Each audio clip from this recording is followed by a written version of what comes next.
갑시다. 넘어가지고 T편의 영어 정리를 좀 해보자고요.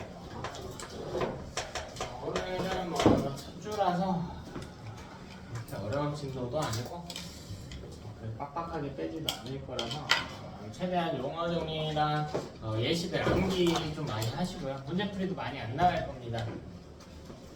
최대한 좀 꼼꼼하게 이걸 암기 파트 좀 완성한다는 느낌으로 첫 번째 편은 형질이라는 형질. 자, 형질은 생명체의 모든 특성을 지칭합니다.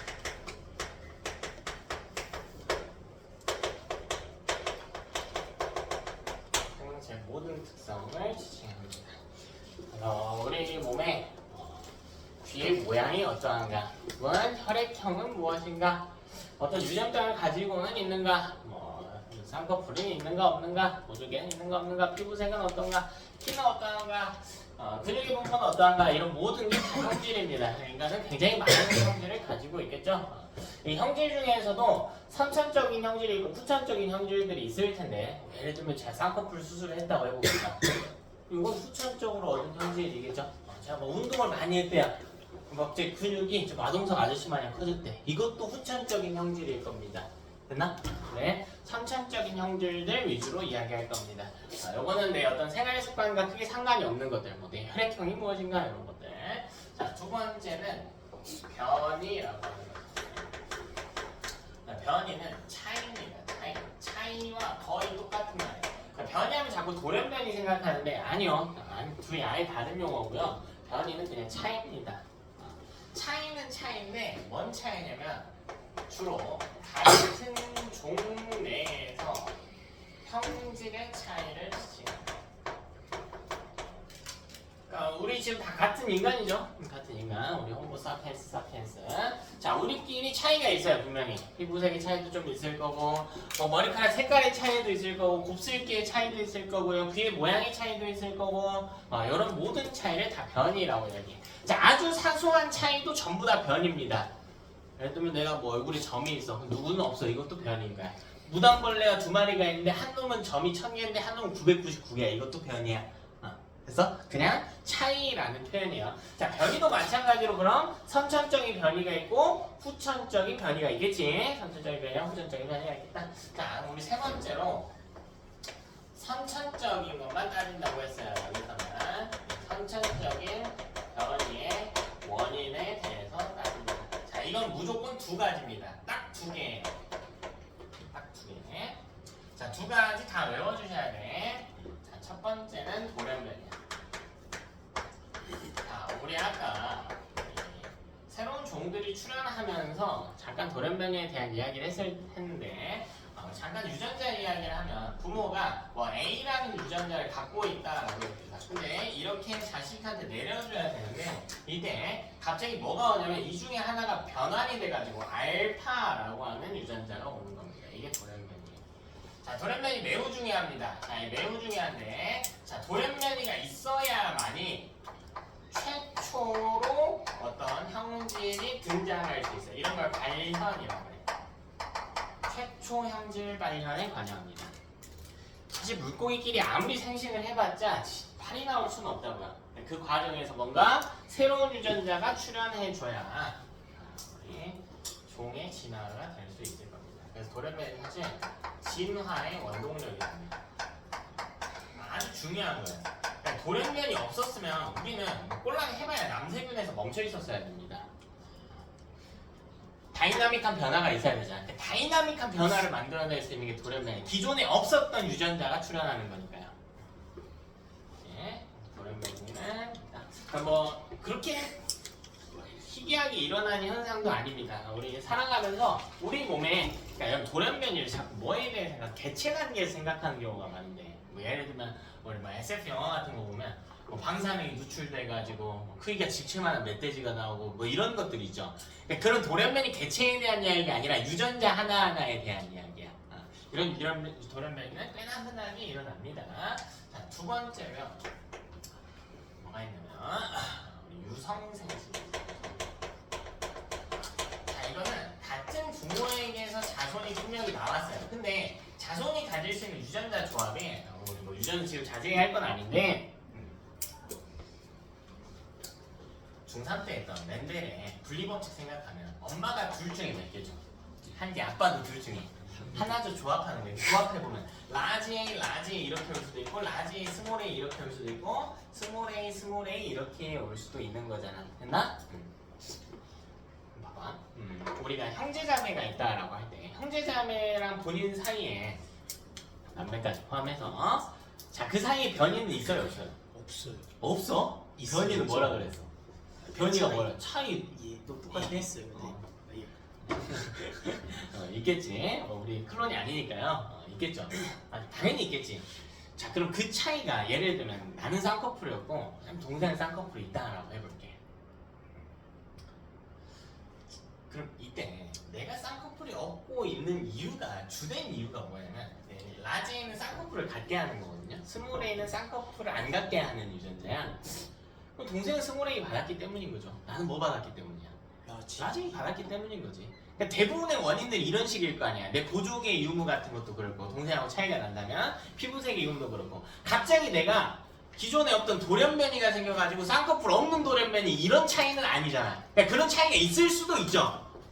근데 그게 흔한 거는 아니라고. 그게 흔한 거는 아니라고. 그래서 우리 피부색이나 이런 것들이 주로 유성생식에 의해서 변이가 발생한다는 겁니다. 유성생식은 변이의 주된 원인입니다.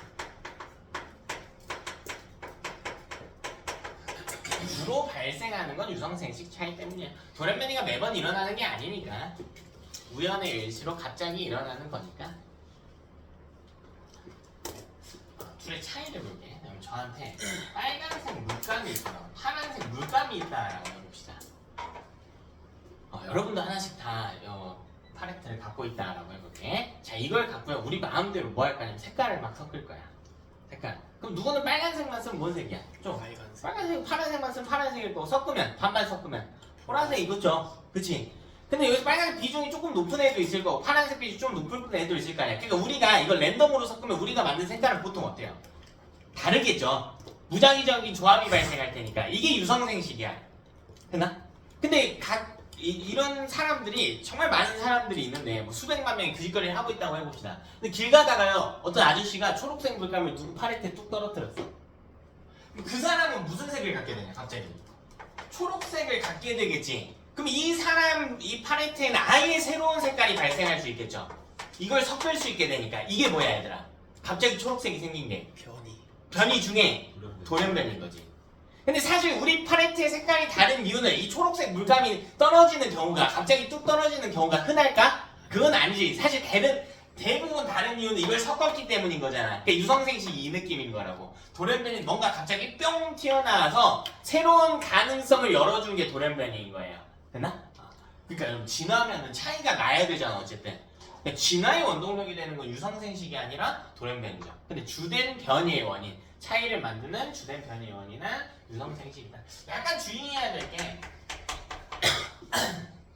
우리 단세포 생물이거든. 단세포는 무성생식밖에 못해요. 유성생식이 뭐냐? 성이 있어. 암컷과 수컷이 있어야 돼 이 종에. 그러면 그 성에서 암컷이 유전자 절반 주고 염색체 절반 주고 수컷이 절반 줘서 반반 조합이잖아. 이때 절반을 랜덤으로 준다. 이게 유성생식이란 말이야. 그러니까 조합이 다양할 수 있다. 근데 단세포는 세포가 하나죠. 그럼 조직을 못 만들죠. 기관도 못 만들게. 그럼 성기관이 없네. 성이 없죠. 그럼 무성생식밖에 못한단 말이야. 그래서 아까 이야기했던 자기 몸을 반 잘라서 그냥 여기랑 여기 나눠주는 거란 말이야. 그럼 유성생식이 변이의 원인이 아니지. 자, 얘네는 모든 변이가 돌연변이가 변이의 주된 원인.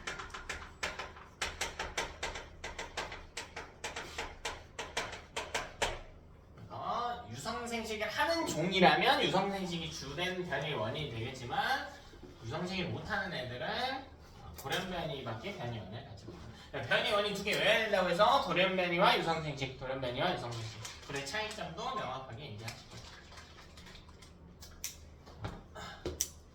여러분이 중3 때 했던 유전을 조금만 다 생각해보면 사람의 세포 기준으로 염색체가 체세포 기준에 몇 개 있다고 배우냐?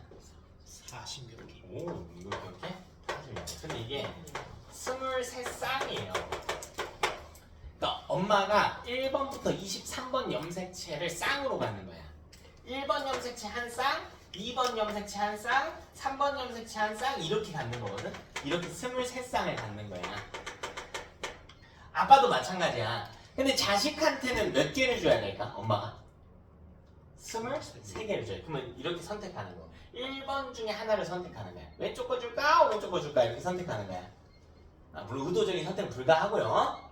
그럼 여기 경우의 수가 몇 개가 생길까? 2, 13. 그렇지. 여기서 이 중에 하나를 답이 나와버렸어.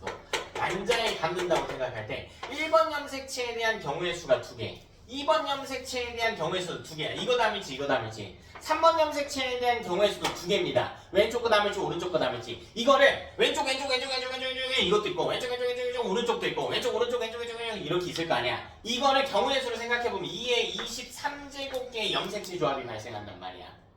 근데 난자만 이렇게 만드는 거 아니란 말이죠. 뭣도요? 정자도 이렇게 만든다. 이것도 2의 23제곱개야. 그럼 어떤 정자랑 어떤 난자랑 만날지도 랜덤이잖아요. 그러면 자식이 가질 수 있는 수정란의 염색체 조합은요 2의 46개입니다. 이게 800만 개, 이게 800만 개, 이거 약 7조 개. 무슨 말? 같은 부모로부터 자식이 나와도 똑같은 확률이 7조분의 1이라는 거야. 불가하다고요. 이게 유성생식 위험이야. 엄청나게 많은 경우의 수를 만들어낼 수 있거든. 됐나? 됐고요. 우리 다음 개념으로 넘어갑시다. 자, 네 번째 진화라는 단어를 봅시다. 진화. 진화와 같은 말은요 변화. 변화와 거의 똑같은 말입니다. 네, 진화의 반대말이 뭐야? 아니야. 다운그레이드 아니야. 진화가 업그레이드야? 아니야. 그렇지. 변화하지 않는다예요. 진화는 나아간다가 아닙니다. 변화한다예요. 변화한다. 진화의 반대말은 퇴화가 아니야. 이 종의 진화 입장에서는 절대 퇴화가 아닙니다. 그러니까 우리 어떤 기관이 좀 발달하고 진화, 좀 사라지고 퇴화 이렇게 쓸 수는 있거든. 근데 종이 진화하고 퇴화하는 개념은 없어요. 되나? 변화하면 진화야. 변화하면 진화. 그러니까 뭐 우리 쉽게 얘기하면 어류에서 양서류가 됐다며. 그 진화 과정이겠죠. 근데 양서류에서 어류가 되면 퇴화야? 아니라니까. 이것도 진화입니다. 바뀌었잖아. 그래서 자, 우리 오스트랄로피테쿠스에서 우리 호모 사피엔스 이렇게 왔단 말이야. 이 오는 과정 뭐예요? 진화죠. 근데 만약 뒤로 갔다가 뒤로 가는 게 사실 불가능해요. 불가능한데 의도적으로 이 방향으로 갈 수가 없어 진화는. 근데 만약 그런 일이 일어났다고 할지라도 이것도 뭡니까? 진화입니다. 그래서 나아지는 게 아니에요. 바뀌는 거야. 근데 세대를 거슬러서 이게 바뀌는 거거든? 그럼 내가 내 새끼를 보고 야 너는 나로부터 진화된 개체다 이렇게는 못해요. 왜냐면 변화가 좀 커야 돼. 우리 부모님으로부터 여러분이 진화된 개체는 아닙니다. 분명 부모님과 여러분 같아야 달라요. 다르죠? 변화가 있단 말이야. 근데 이걸 진화라고는 안 해. 왜냐면 변화가 꽤 커야 돼. 얼마나 커야 되는데요? 이 기준이요 여러 개가 있어. 예를 들면 말티즈랑 푸들 볼까요? 얘는 같은 종입니까? 다른 종입니까? 다른 종. 같은 종입니다. 생식이 가능해요. 근데 뭐가 무슨 패시하면서 다른 종이라고 아종이다가 아종이다. 이것도 진화야. 걔네는 생식이 가능해요. 말티즈랑 푸들은. 허스키도 마찬가지. 이런 거는 소진화라고 불러. 그러니까 육안으로 차이가 확실해. 딱 봐도 구분이 돼. 이 집단과 이 집단이. 근데 생식인데 이건 소진화야. 그러니까 백인하고 흑인은 서로 생식 가능해 불가해? 가능하죠. 같은 종입니다. 같은 종. 인종 이렇게 쓰잖아요. 그러니까 아종이다라는 거야. 생물학적으로는. 근데 생식이 불가한 경우들이 있어. 대신 이 생식이 연속적인 생식이어야 돼요. 예를 들면 호랑이랑 사자랑 새끼 낳을 수 있나요? 네, 있습니다. 라이거 낳을 수 있거든요. 근데 라이거끼리 못 낳아요. 이러면 다른 종이야. 얘네가 밑에 새끼를 만들고 그 새끼들끼리도 생식이 가능하잖아. 그럼 같은 종이야. 그럼 흑인 한 분하고 백인 한 분 결혼하고 애기 낳았대.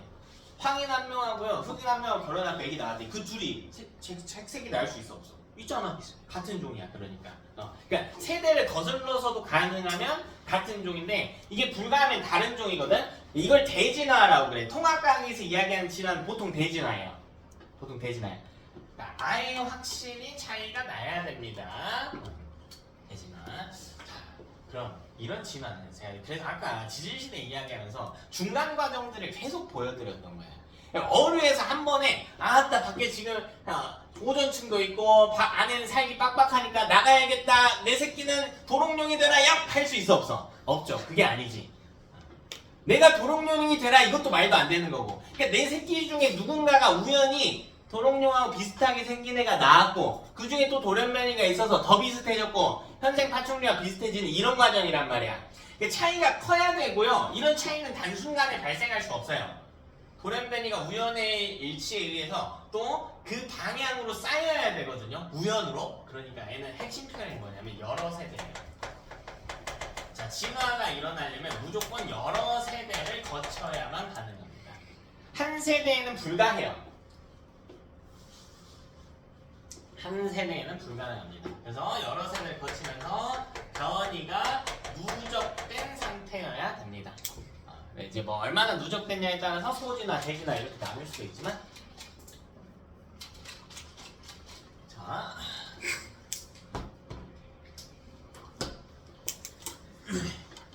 그다음 진화 관련해서 알아야 돼요. 자, 진화는요 절대 목적이나 의도를 가지지 않아요. 방향성 이런 걸 절대 갖지 않아. 얘는 단순히 우연입니다. 단순히 우연이에요. 진화. 되게 과학적이지 않게 들릴 수 있지만 우연입니다. 파충류가 되려고 한 게 아니고 양서류가 파충류가 되려고 한 게 아니고 그냥 우연히 그런 쪽의 형질을 갖게 됐는데 그게 살아났는데 크게 불합리하지 않았던 거야. 이게 진화예요. 이게 진화. 자, 그리고 진화 과정에서 절대적으로 우수하거나 혹은 절대적으로 유리한 형질은 없습니다. 이런 거는 존재하지 않아요. 우수하다 이건 없습니다.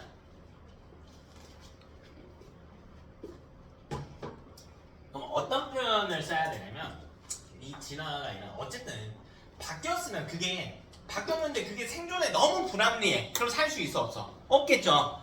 어쨌든 유리한 형질은 맞는데 절대적으로 유리한 게 아니라 다만 당시 상황에 당시 환경에 조금 더 유리할 수는 있습니다. 이 표현은 가능해요. 당시 환경에 적응하는데 유리하다. 이 정도는 쓸 수 있어. 그러나 무조건 유리한 건 없다. 무조건 유리한 건 없다. 자, 무조건 유리한 건 없다. 뭐 예를 들어 볼까요? 네, 이 뉘앙스를 좀 잘 기억해야 되는데요. 절대 입맛대로 해석하시면 안 되고. 우리 좀 추운 데로 가봅시다. 좀 극단적인 환경으로 가볼게요. 뭐 북극 이런 데로 가봅시다. 그러면 지금 북극곰들 있잖아. 걔네 조상벌 된 애들이 있었을 거 아니야. 걔네 중에 털이 좀 두꺼운 애도 있었을 거고 좀 많은 애들도 있을 거고 털이 별로 없는 애들도 있었을 거야. 됐니? 그 둘 중에 조금 더 살아남기 유리했던 건 누구야? 털이 많은 애들이겠죠. 추위에 잘 견딜 테니까. 그럼 걔네가 추워서 털을 두껍게 갖게 됐을까? 아니 그게 의도가 있던 게 아니야. 그냥 우연히 털이 좀 많은 애도 있었고 좀 적은 애도 있었어. 근데 그 당시에 좀 유리했던 건 털이 많은 애였던 것 뿐이야. 그러니까 애가 생존을 했고 새끼를 낳았으니까 새끼도 그 유전자를 물려받아서 조금 더 털이 많았던 것 뿐이라고요. 근데 만약에 그럼 털이 많으면 무조건 좋은 거 아닌가? 아니라니까. 북극이 더워지면요 털이 적은 쪽이 생존에 유리할 겁니다. 열 배출이 수월할 테니까요. 됐나? 그러니까 절대적으로 우수한 건 없어요. 당시 환경에 유리한 게 있을 뿐입니다. 이제 이 생물학적으로 환경에 유리하다 이게 무슨 말이냐면 생물학적으로 환경 적응에 유리하다는 건 새끼를 많이 낳는다는 거야. 종의 보존에 도움이 된다라는 거야. 그러니까 우리가 일반적인 사회 통념으로 생각하시면 안 돼요.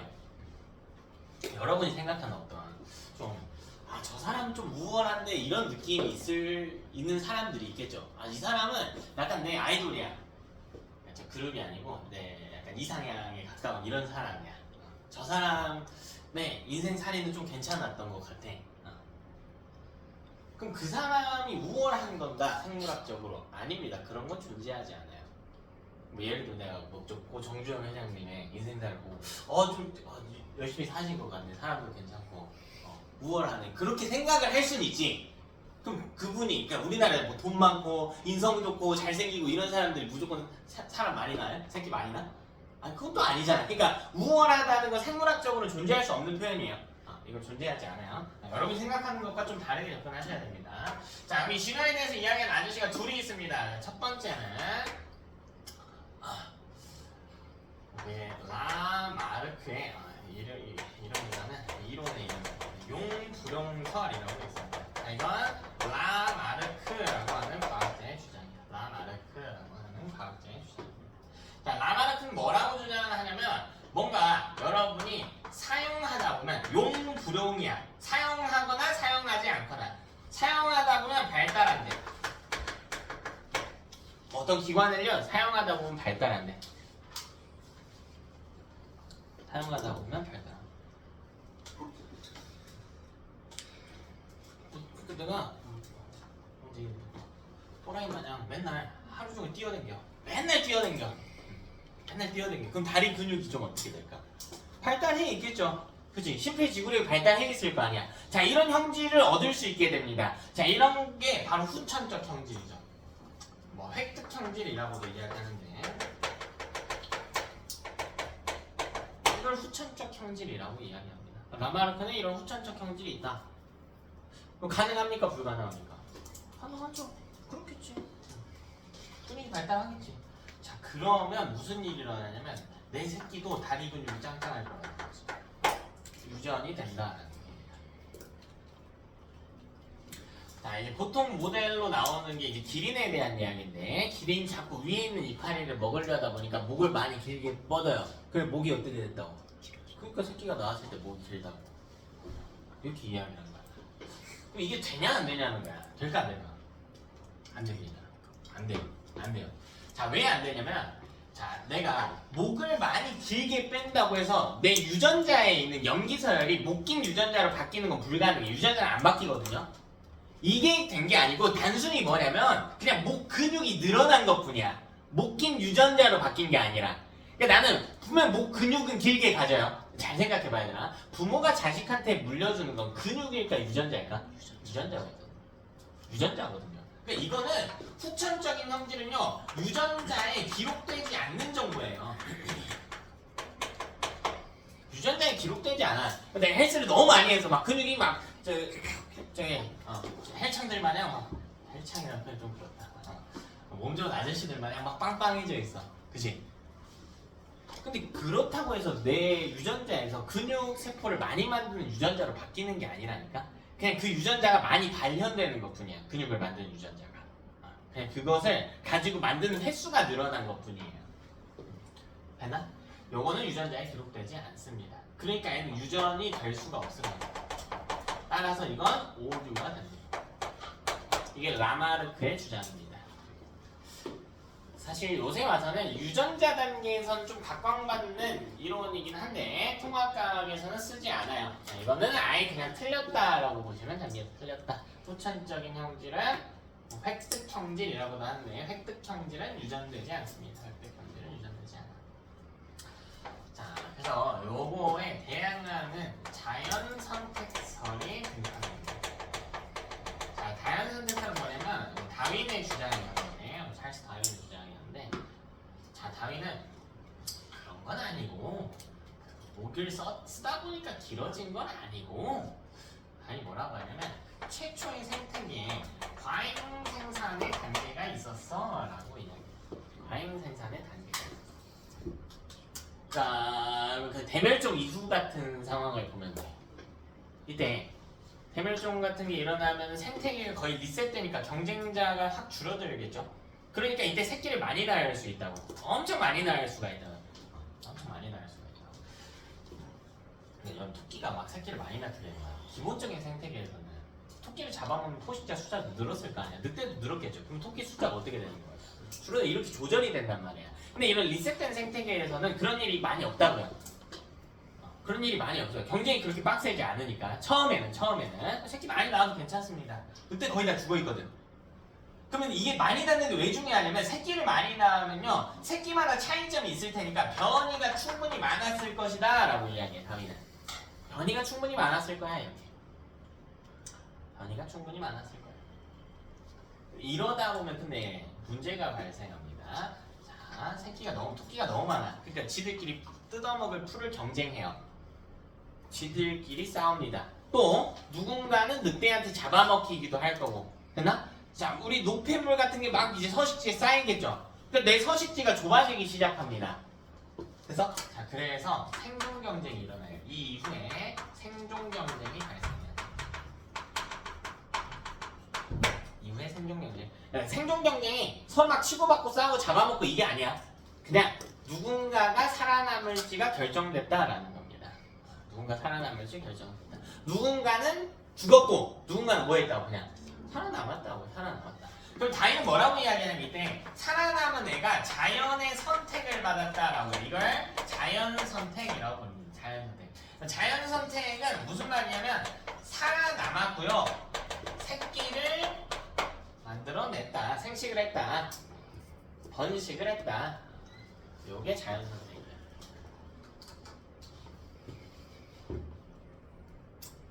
이때 사실 중간 과정이 하나가 포함이 돼야 되는데 예를 들면 A, B, C, D 이 집단이 있다라고 해요. 처음에는 같은 종이야. 같은 종인데 그냥 가족이 다른 거야. 여기는 뭐 101동 사는 사람, 102동, 103동 이런 가족이 다른 겁니다. 됐나? 근데요. 세기가 빡빡하다 보니까 어떤 요인들이 다양하게 작용해서 이 집단이 사라졌대. 네, 이제 죽은 집단이 되는 겁니다. 그럼 이 집단에 나온 새끼들이 있겠죠. A 프라임 뭐 이런 애들이, B 프라임 이런 애들이, C 프라임 이런 애들이 있고, D 프라임이 이렇게 있었을 거 아니야. 봐봐, 여러분. N의 사이에 만약 유전자를 교류를 하잖아. 그럼 둘 사이에 중간에 비슷한 애들이 나와버리겠죠. 그럼 이 새끼를 N이랑 다른 종으로 볼 수 있을까? 이건 아니지. 이건 아니란 말이야. 그래서 다윈이 사실 중간에 생식적 격리라는 표현을 써요. N애끼리 생식적으로 격리됐어. 서로 다른 마을로 간 거야. 다른 마을로 가가지고 이 사이사이에 유전자 교류가 안 되게. 그러면 이 집단 내에서만 막 유전자 교류가 될 거 아닙니까? 이 집단 내에서만. 한 집안으로 하면 좀 그렇고 그러니까 뭐 부족 정도로 볼까요? 그럼 여기서도 보면요. B랑 닮아 있는 애들이 있겠지. 여기도 C랑 닮아 있는 애들, D랑 닮아 있는 애들. 근데 그 와중에 유전자 교류한다고 안 한다고? 안 한다고요. 그럼 이게 수십 세대가 반복이 되잖아? 그럼 부모끼리는 비슷했을지라도 유전자가 결국 이 안에서만 돌았기 때문에 수십 세대 후의 새끼들은요 좀 많이 다를 수 있다라는 겁니다. 이해되니? 봐봐야 돼. 백인 집단하고 흑인 집단하고 섞어서 자식들을 막 만들고 이런 커뮤니티라고 해보자. 그럼 그 밑에 나온 자식들은요 비슷비슷할 거예요 다. 근데 백인이 완전 다 따로 살고 흑인이 완전 다 따로 살아. 우리 그래 왔잖아. 중간에 이제 깨지긴 했지만 그래 왔잖아요. 그러니까 이 밑에 있는 백인하고 흑인하고 차이가 어떻게 돼서 계속 벌어져왔죠. 계속 벌어져야지. 근데 이게 극단적으로 심해지게 되면 이 둘이 더 이상 생식이 불가능한 세대에 달하게 된대. 이걸 진화라고 부릅니다. 이후에 생식적 격리가 있었고 진화가 이루어졌대. 진화 같은 말은 종이 달라졌다. 이걸 종분화라고 부릅니다. 종분화가 발생했대. 많이 나왔고요. 달랐고요. 다른 애들끼리 서로 경쟁을 했는데 누군가는 살았고요. 살아남은 애들이 자식들을 낳았는데 그 자식들끼리 서로 교류하지 않아. 생식적으로 교류하지 않아. 그러다 보니까 이게 세대가 쌓이면 쌓일수록 유전자가 고립되면서 아예 다른 형태로 진화하게 된다라는 겁니다. 이 집단과 이 집단이 달라지게 된다. 됐죠? 이때 이제 다윈이 고민을 합니다. 그렇다면 싸워가지고 누가 살았는가 이 이야기를 해야 된단 말이야. 누가 살았을까 이거를 사람들이 납득할 수 있게 설명을 해줘야 돼. 다윈하고 그 주변 과학자들하고 제자들하고 모여가지고 이야기를 많이 합니다. 서신으로 이야기를 많이 해요. 또 누군가는 이런 이야기를 했다고. 이 집단 중에 이 집단은 벼락 맞아 죽었어요. 그럴 수 있어. 그럴 수 있지. 틀린 말은 아니잖아. 퍼졌다며. 이 집단이 간 곳에는 불이 났어요. 이렇게 이야기했을 수도 있죠. 그런 경우가 있을 수도 있을 거고. 그죠? 근데 다윈은 근데 너무 그건 너무 국소적으로만 적용할 수 있는 이론인 것 같은데 뭐 예를 들면 이가 가다가 돌불이 걸려서 넘어졌어요. 강가에 빠졌어요. 얘네 부족이. 그럴 수 있죠. 근데 너무 좀 국소적으로만 적용할 수 있는 것 같고 조금 더 폭넓은 게 없을까 하다가 다윈 이전에 우리 하버트 스펜서라고 하는 과학자가 있어서 그 사람이 쓴 책을 보니까 뭐라는 표현이 등장하냐면 적자생존이라는 표현. 다윈 이전에 적자생존이라는 이야기를 한 사람이 있었어요. 사실 이 사람이 이제 진화론적으로보다는 이제 사회론적으로 이야기를 한 건데 이 적자생존의 원리가 적용이 됐다. 적자생존이 뭐냐면 적합환자입니다. 당시 환경에 적응하면 생존했다라는 거. 이게 적자생존의 원리예요. 적자생존의 원리.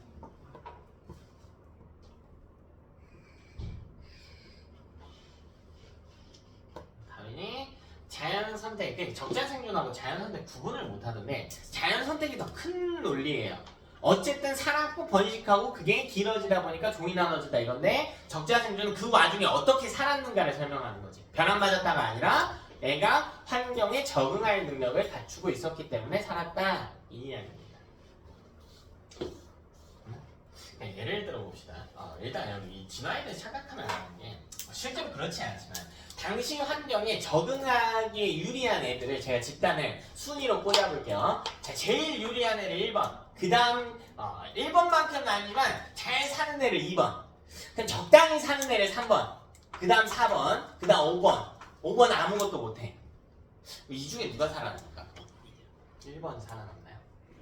다이의 주장 뭐냐면 1번이 살아남다가 아니라 5번이 죽는다요.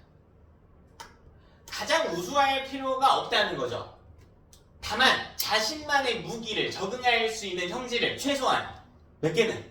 1개 정도 갖고 있어야 된다. 이게 다윈의 주장이야.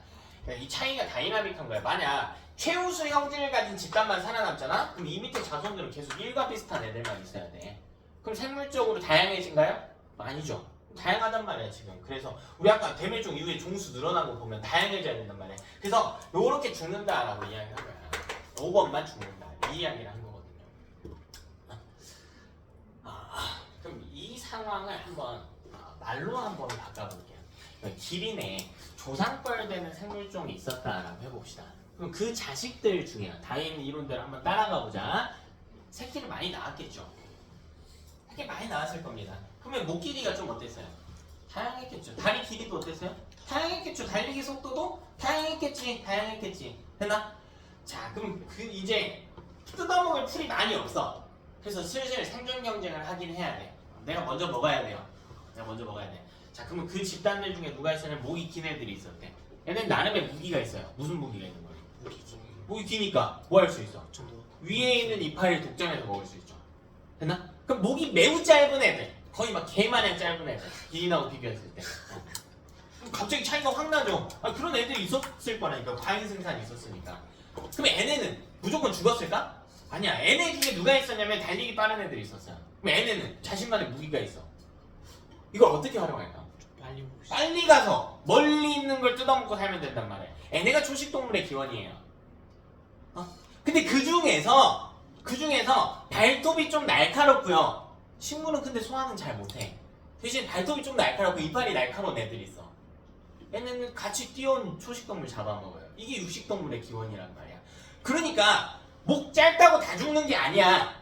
그럼 죽는 애들은 누굴까? 목 길이도 애매하고 달리기 속도도 애매하고 뭣도 아무것도 없어. 뭐 숨을 수 있는 능력도 없고요. 포식자 피할 수 있는 능력도 없고 아무것도 없어. 얘네가 도태된다. 이게 다윈의 이론이었던 거라고. 그냥? 그래서 요런 걸 우리가 적대한 생존이라고 부릅니다. 그러니까 자연은요 완벽할 필요가 없습니다. 멋있을 필요도 없고요. 그냥 뭔가 자신만의 형질을 하나만 갖고 있으면 돼요. 달리기 빠른 게 무조건 유리하냐? 그럴 필요도 없다니까요. 넌 나무늘보 봐봐. 잘 살고 댕기잖아 걔네. 종 보존했잖아. 보면 답답해 죽겠어. 걔네 옆에 포식자 갖다 놔도 신체적으로 빨리 뛸 수가 없어요. 걔네가 상황이 여유로워서 그렇게 기어다니는 게 아니야. 그렇게 진화해온 거예요. 그 중에 빨리 달리는 애들은 오히려 죽었어요. 그럼 이게 뭐 어떻게 장점으로 작용하나요? 어떻게 적응에 유리한 건 신진대사율이 말도 안 되게 느립니다. 남들보다 밥을 5분의 1만 먹어도 돼. 그리고 장점이지. 이거 장점이죠. 진화에 절대 유리한 형질은 없어요. 많은 걸 가지고 있을 필요도 없어. 넌 무당개구리 알아? 무당개구리? 무당처럼 색깔이 굉장히 현란해. 포식자들도 굉장히 잘 돼요. 근데 얘네 특징이 점프를 하잖아, 개구리? 점프했을 때 넘어질 확률이 40%야. 관찰 카메라로 보면. 넘어져요. 그럼 넘어지는 게 유리한 거 아니야. 그냥 바둥바둥 되고 있어. 이거는 생존에 풀면 불리한 형질이 이거 같단 말이야.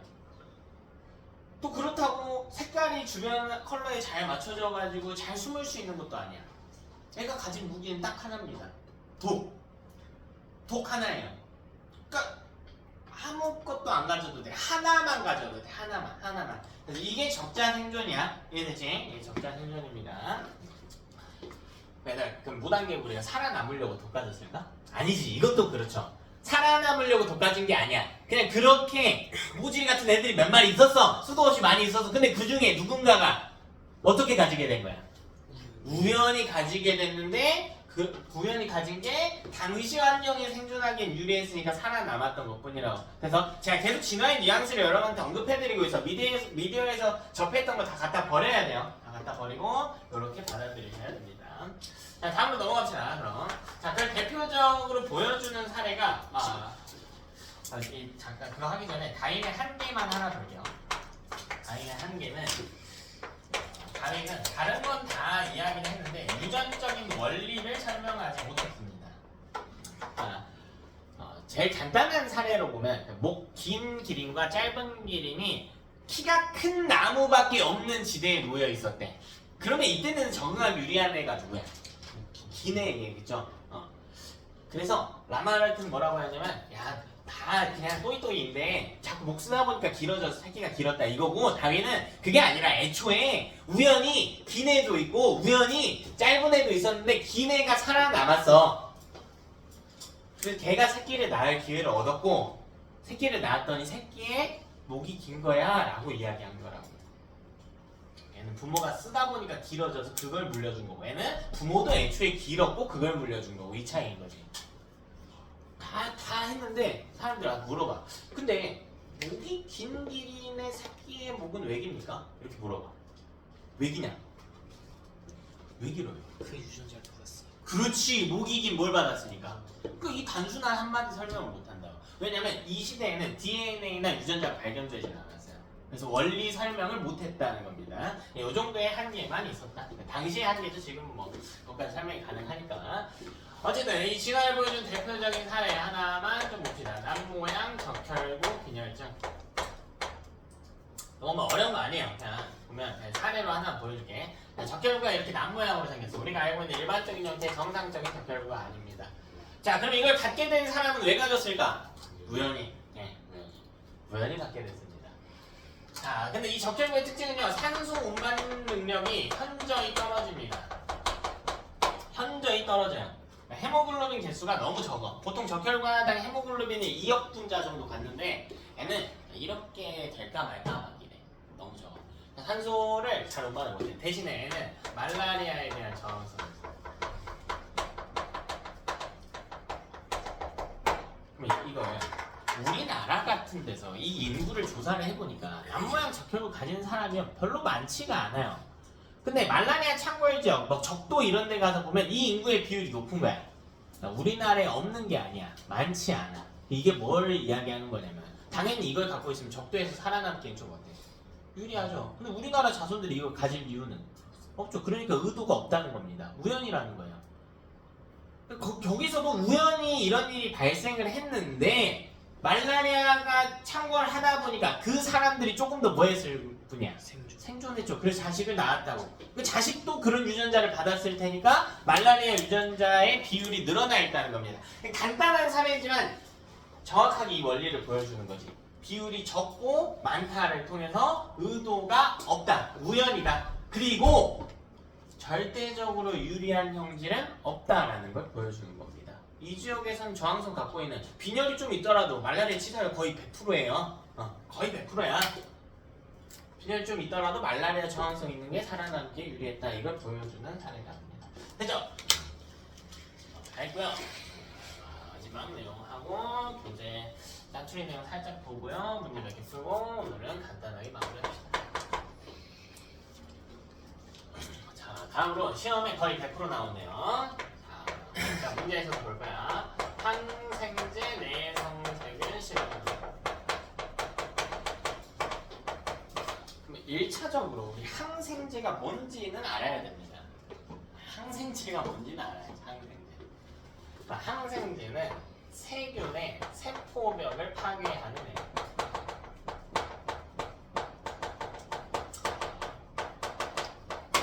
세균의 식물이 세포벽 같죠? 세균도 같습니다. 세균도 같아요. 성분은 달라. 식물은 셀룰로스 성분이고 얘는 펩티도글리칸 성분인데 식물도 세균에 감염이 되니까 펩티도글리칸 성분의 세포벽만 파괴하는 이런 항생제들이 있습니다. 항생제들. 자, 시험에 거의 100% 나오니까 잘 보세요. 자, 제가 상황을 몇 가지 좀 줄게요. 자, 첫 번째로 여기에 네모라고 하는 세균이 있다고 해볼게요. 자, 이걸 10마리를 줄게요. 자, 이 네모는 내성이 없는 세균이라고 해볼게요. 항생제를 못 견뎌요. 받으면 죽어. 자, 그리고 실험 조건을 어떻게 설계할 거냐면 그럼 이 교실에 사람 뭐 200명, 300명 들어올 수 있어요? 그건 아니지. 생물의 생태계도 마찬가지예요. 이 정해진 구역에 살 수 있는 개체수의 최대값은 정해져 있거든. 이걸 나중에 여러분이 환경 수용력이라고 해서 배울 텐데 최대 개체수가 정해져 있어요. 제가 그 최대 개체수를 10마리로 설정할게. 아주 작은 배지이겠죠. 아주 작은 배지에다가 10마리로 설정하겠습니다. 자, 그럼 세균 아까 이분법 한다고 했잖아. 개체수를 어떻게 늘리죠? 20마리 막 이렇게 될 거 아니야. 그럼 그 다시 죽어. 서로 경쟁하다가 죽게 되는데 10마리가 최대의 값인 실험인 거거든. 그래서 그럼 어쨌든 개체수가 계속 시간이 거슬러도 몇 마리로 유지는 될까? 10마리 유지가 되겠지. 근데 어느 순간에 보니까 네모가 9마리가 돼 있고 세모가 1마리가 돼 있는 겁니다. 근데 세모라고 하는 놈을 봤더니 애가 항생제 내성이 있었던 거예요. 이건 이상하죠. 갑자기 왜 생겼지? 왜 갑자기 생겼나? 갑자기 생긴 이유가 뭐예요? 그렇죠, 돌연변. 이게 돌연변. 돌연변이는 항상 이걸 기억해야 돼. 최초 출현입니다. 최초 출현.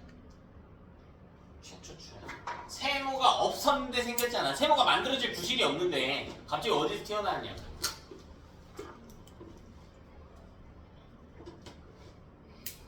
내성 없는 애들끼리 아무리 섞어봤자 그럼 얘네는 섞이는 것도 아니야. 사실 무성생식하는 거니까 분열하는 거거든. 복제하는 거거든요. 이거 아무리 복제해봤자 내성 없는 애밖에 못 나올 텐데 돌연변이가 된 거야. 자, 이들 뭐 할 거냐면 제가 항생제 처리를 할 거야. 그러면 세모는 좀 견디겠죠? 좀 견딜 겁니다. 네모가 4개가 될 거고 세모가 1개 이렇게 되어 있을 거예요. 자, 그리고 뭐 하냐면 그대로 두고 봅니다. 그럼 얘네가 시간이 지나면서 뭐 하냐면 증식하겠죠. 자, 그럼 세균은 곱하기 2배로 늘어난다는 이분법 때문에 네모가 몇 개가 돼? 2배면 8개. 세모는 됐니? 자, 그리고 이 짓거리를 반복해. 그럼 항생제랑 증식. 이 두 가지가 한 사이클이야. 요것을 반복합니다. 그럼 반복하면 반복할수록 네모의 숫자는 어떻게 되니? 줄어들고 세모의 숫자는 늘어나겠죠. 세모의 비율이 늘어나게 됩니다. 시험에 거의 100%로 나오는 유형이기 때문에 여러분이 꼭 체크를 하셔야 됩니다. 거의 100%로 나오니까 잘 해주셔라.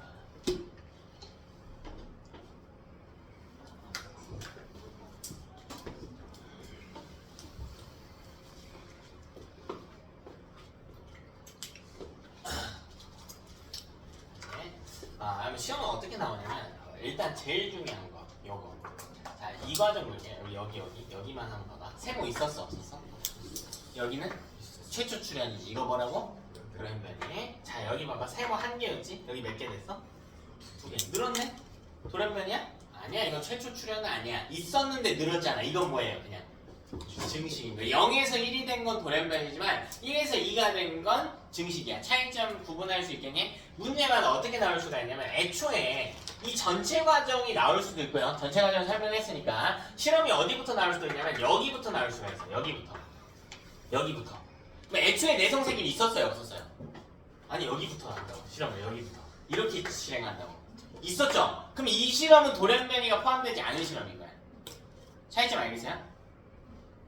자, 그리고 생각을 해보자. 돌연변이가 언제 생겼죠? 항생제를 넣기 전에 생겼지. 그럼 봐봐요. 항생제를 처리하면 돌연변이가 빨리 출현할까? 항생제를 처리하면 돌연변이가 빨리 출현할까요? 그건 아닙니다. 그러니까 항생제를 넣었다고 해서 갑자기 세균들이 와씨 야 이거 내성 있어야겠는데 내성 있는 애 좀 만들자 이거 했어? 아니야. 돌연변이 왜 나왔어? 내성 있는 애 우연히 나온 거라. 우연히 그냥 우연히 만들어진 것 뿐입니다. 그냥 우연히 만들어진 것 뿐이다. 자, 항생제 처리하는 과정은 돌연변이의 출현에 영향을 줘요 못 줘요? 못 준다는 겁니다. 우연히 이런 일이 있었던 것 뿐이다. 이제 자, 이게 이제 교재에서 조금 변형해가지고 다른 형태의 실험들로 많이 나올 거예요. 잘 따라오고 있는 것 같으니까 일단 말로만 좀 해볼까? 제가요 이렇게 손에다가 손 쓰기 전에 어떤 판을 하나 두고요. 쟁반을 하나 두고요. 거기다가 털로 된 실방울을 한 10개 정도 놓을게요. 털로 된 실방울. 자, 그리고 뭐 할 거냐면 10개 놓고요. 털 실방울 중에 하나를 스티로폼으로 바꿀게요. 털로 된 그냥 동그란 털 모양의 실덩어리가 있는데 그거를 하나를 스티로폼 이 동그라미로 바꿀게요. 구로. 되나? 지금 제가 뭐 했습니까? 돌연변이죠.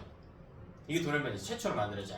이렇게 실험해야 된다고. 이거 그냥 여기서 숫자 바꾼 것 뿐이야. 모양만 바꾼 것 뿐이야. 그 다음에 이제 항생제 처리해봐야 될 거 아니야. 그건 어떻게 하냐면 이렇게 문제에서 이런 식으로 하는 거야. 손바닥에 찍찍이를 다 붙여. 그리고 거기서 랜덤으로 5개를 떼. 그럼 털하고 스티로폼 중에 누가 붙어? 털이 붙겠지. 그럼 털은 제거가 될 거 아니야. 이해돼서? 찍찍이 벨크로 테이프 손바닥에 붙이고 이렇게 랜덤으로 5개 뗀다고. 스티로폼 안 붙거든요 벨크로에. 그럼 여기 스티로폼의 역할이 뭐겠니? 내성이 있는 세균이지 제거되지 않잖아. 그냥 털로 된 실방울은요 내성이 없는 세균의 역할을 수행하는 거예요. 그럼 그 다음에 뭐 해줘야 돼요? 항생제 처리했으면 증식해줘야 돼요. 그럼 문제에서 뭐라고 나올 거냐면 남은 공의 개수를 2배씩 늘린다고 할 거야. 그럼 스티로폼 공 하나 있었는데 몇 개가 되고 2개 될 거고 털로 된 실방울은 9개 중에 5개가 제거됐으니까 4개가 남아있으면 곱하기 한 8이 될 거란 말이야. 그럼 이 짓거리 반복할수록 스티로폼의 숫자가 어쩌고 된다고? 늘어난다. 이 이야기를 하고 있는 겁니다. 그래서요 항생제 관련해서 또 중요한 게 결국 이렇게 항생제를 애매하게 처리하면 문제가 돼요. 결국 내성세균의 비율이 어떻게 되는 거냐? 늘어나는 거죠. 이게 반복될수록. 그럼 봐. 내성세균의 숫자가 이렇게 막 늘어나 있어. 사실 내성세균이 항생제를 좋아하진 않죠.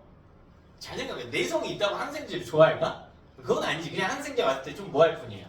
버티는 것 뿐이죠. 그리고 일부 죽기도 해요. 좀 버티는 것 뿐이거든. 근데 얘네 개체수가 늘었잖아 일단. 왜 늘었니?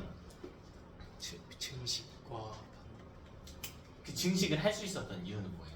최대 개체수가 10인데 네모가 죽었어죠. 경쟁자가 제거돼서요. 이렇게 어쨌든 숫자를 늘려왔단 말이야. 그럼 결국 남은 10마리는 이 짓걸 반복하면 10마리는 전부 다 뭘 갖고 있어? 내성 갖고 있겠죠. 그래서 항생제는 한 종류만 쓰지 않습니다. 여러 종류를 써요. 애가 A에 대한 내성이라고 해보자. 항생제 A라고 해볼게. A에 대한 내성을 갖고 있어. 근데 이렇게 애매하게 처리해버리면 남은 10마리가 전부 다 A에 대한 내성을 갖고 있게 됩니다. 그럼 우리 뭘 써야 되냐면 다른 항생제를 써야 돼. 항생제 B라고 하는 종류를 써야 돼요. 다른 항생제를 써야 돼. A 내성하고는 상관없는 B를 써야 돼. 근데 이 B를 또 애매하게 쓰잖아? 그러니까 B를 써가지고 한 번에 10마리 다 죽여버리면 상관이 없거든? 근데 또 애매하게 한 2-3마리 남았어. 그럼 걔네가 다시 숫자를 뭐예요? 늘리죠. A 내성 가진 애들. 근데 문제가 이때 돌연변이가 또 있을 수도 있지. 그럼 A 내성을 갖고 있는 애들 중에서 갑자기 B에 대한 내성을 가진 애가 출현할 수도 있죠. 그럼 이제 머리가 아파지기 시작해. 이 돌연변이 이놈은 A에 대한 내성도 있고 B에 대한 내성도 있어. 그럼 다시 다른 항생제를 써야지. C. 근데 이때도 잘못 주사하면은 A 내성도 있고 B 내성도 있고 뭐 내성도 있는 이런 걸 슈퍼박테리아라고 불러. 자, 여러분 시험에 슈퍼박테리아 내용까지 나올 확률은 낮고 뭐라고 생각하시면 되냐면 항생제 처리는 매우 조심해야 된다 이 뉘앙스를 갖고 가야 돼. 애매하게 쓰면 내성세균의 비율만 높아지게 되는 거니까 치료하기 더 어려워진다고요. 그래서 그 정도로 보시고 여러분 교재 한번 볼게요. 13페이지 한번 보십시오. 잠깐만 좀만 같이 봐. 성우야 같이 봐도 되니? 성우야 책 있어? 책 잡고 그래. 폰 보지 말고 폰이 교재야? 왜냐면 저 13페이지. 시간 방식. 교재 13페이지 한번 보세요. 13페이지. 자 보시면 핀치세의 이야기 있어요. 자 여기서 다시 한번 자연선택에 대한 이야기가 나옵니다. 자 그림만 볼게요. 자 내용은 말로 설명드릴 테니까. 자 처음에 조상 핀치가 한 마리 있었다 그죠? 이제 같이 봐 좀. 같이 봐. 나도 있어. 자 그러면 요 밑에 6마리 보여? 얘들 6마리 불이 지금 다 어떻게 생겼어? 전부 다 똑같이 생겼어요. 구라치 말고 6마리 처음에 있는 6마리 보여? 13페이지 밑에 자 불이가 애초에 어땠어요? 애초에 달랐어요. 봐봐 다윈의 단계를 보면 애초에 변이는 있었단 말이야.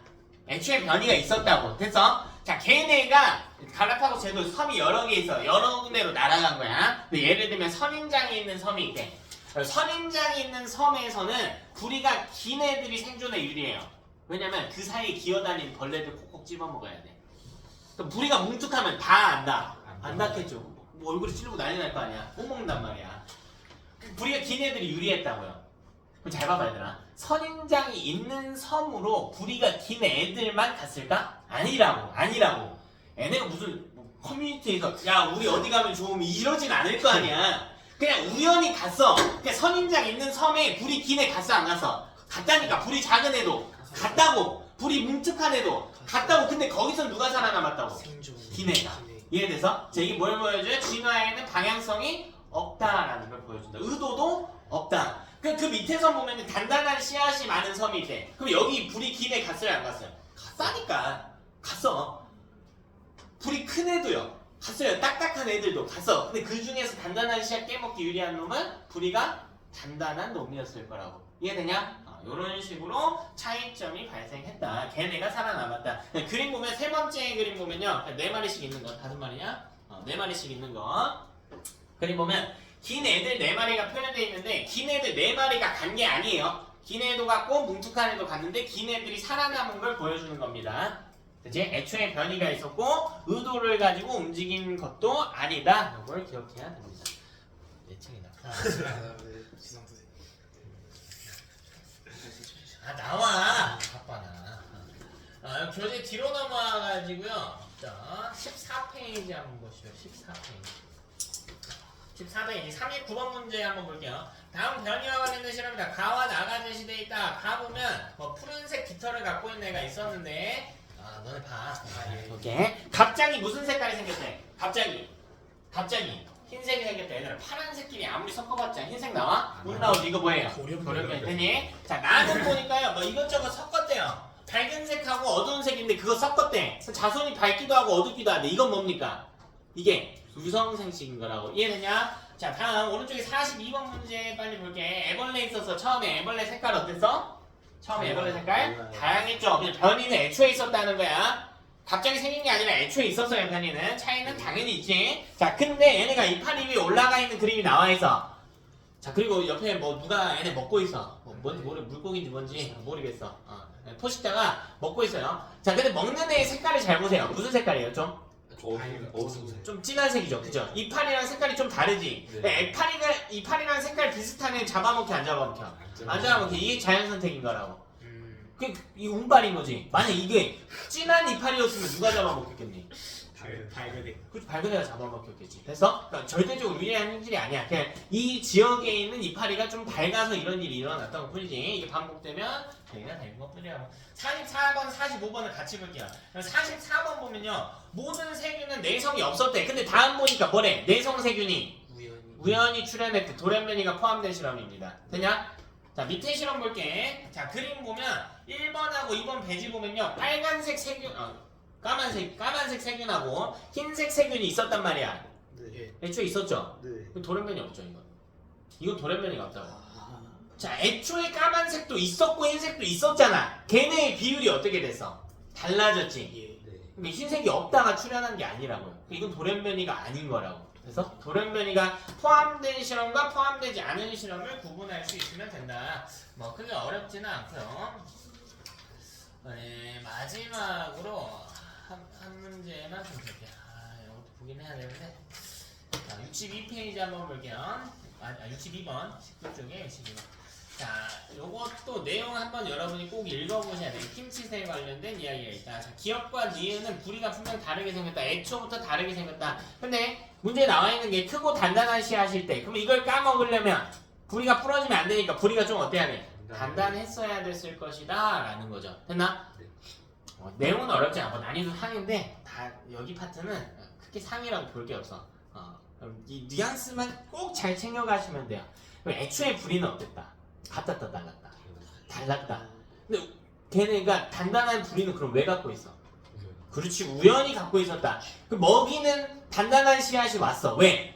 우연히 왔다고. 그러니까 단단한 부리 가진 애가 살아남은 것 뿐이라고. 만약 여기 선인장이 왔으면 어떤 애가 살아남았을 거야? 빈 애가 살아남았을 거야. 여러분, 단단한 씨앗이 와서 부리가 두꺼워진 거야? 그러니까 아니라고. 계속 반복되는 뉘앙스 뭔지 알겠니 확실히? 그래서 19페이지까지 이번 주는 진행하시면 되고, 우리 수업 끝나고 1시간 클리닉 하는데 오늘은 첫 주니까 30분만 해도 서운하니까 집에 가도록 합니다. 집에 가고요. 다음 주부터 클리닉 합니다. 과제 절대 한 주도 밀리면 안 돼.